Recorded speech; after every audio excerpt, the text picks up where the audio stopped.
చేస్తాం 23 తారీఖు నాడు బీసీ సప్లాన్ పైన నిర్ణయం జరగకపోతే ఎట్టి పరిస్థితుల్లో వీళ్ళని ఊరుకునేది లేదని చెప్పి దొంగ ప్రభుత్వం ఇది దొంగ ప్రభుత్వం, దోపిడి వర్గాల ప్రభుత్వం ఇది. ఈ రోజు సర్పంచ్ ఎన్నికల్లో బీసీల శాతం పెరిగింది, మున్సిపల్ ఎన్నికల్లో బీసీల శాతం పెరిగింది అని చెప్తా ఉంది ప్రభుత్వం. వాళ్ళు కాదు పెరిగింది, గాంధీ భవన్ ఉద్యోగులు పెరిగిరు.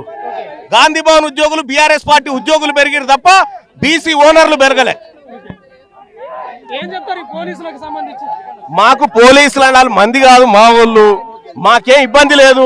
వాళ్ళకి ఇబ్బంది జరిగితే మళ్ళీ మేమే వచ్చి నిలబడాలి. వాళ్ళకి ఇబ్బంది జరగనీయం. ఎట్టి పరిస్థితుల్లో శాంతియుతంగానే ఈ ప్రభుత్వాన్ని మేము డిమాండ్ చేస్తా ఉన్నాం. ఈ ప్రభుత్వం ఖచ్చితంగా బీసీ సప్లాన్ ను అమలు చేయాలి, అమలు చేసి తీరాలి. మీ మాట నిలబెట్టుకోవాలని చెప్తా ఉన్నాం. వెంటనే ఎత్తేయాలి ఈడబ్ల్యూఎస్. ఎందుకు ఎత్తేయాలంటే నువ్వు ఏ ప్రాతిపదికన అమలు చేస్తా ఉన్నావు? ఇక్కడ దానికి ఏ ప్రాతిపదిక ఉంది?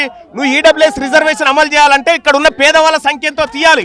ఆ సంఖ్యతో తేలక ముందుకే మీరు రిజర్వేషన్ అమలు చేసుకుంటే మరి మా పరిస్థితి ఏం కావాలి? అందుకోసమే ఎట్టి పరిస్థితిలో ఈ ప్రభుత్వాన్ని వదిలిపెట్టే ప్రసక్తే లేదు. ఇది తాడో పేడో యుద్ధం. 2028 కల్లా మాకు రావాల్సినటువంటి చేయకపోతే ఖచ్చితంగా ఈ ప్రభుత్వానికి గద్దె తీస్తాం. 100% బీసీ మంత్రులను నేను ఆహ్వానిస్తా ఉన్నా. సప్లాన్ ఇంప్లిమెంట్ కాకపోతే రాజీనామా చేద్దాం, రండి ప్రజాక్షేత్రంలో పోదాం, ఈ ప్రభుత్వం సంగతి ఏదో తేలుద్దామని చెప్పి డిమాండ్ చేస్తాం. 2023 పేజ్ నెంబర్ 16లో ఇచ్చినటువంటి హామీని అమలు చేయాలని గుర్తు చేస్తా ఉన్నాం. అమలు చేయకపోతే రాష్ట్ర మంత్రులు అందరూ బీసీ మంత్రులు అందరూ రాజీనామా చేయాలి. వాళ్ళతో పాటు మేమందరం కూడా రాజీనామాలకు సిద్ధంగా ఉన్నాం. ఖచ్చితంగా ఈ నెల 23న జరిగేటువంటి మంత్రివర్గ సమావేశంలో బీసీ సప్లాన్ పైన నిర్ణయం జరగాలి, దాన్ని ఇంప్లిమెంట్ చేయాలని చెప్పి డిమాండ్ చేస్తాం.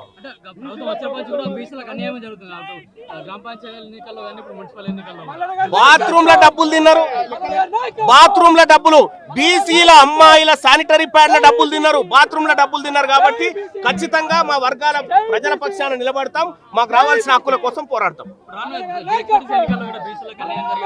జరగనీయం, ఖచ్చితంగా ఎదుర్కొంటాం.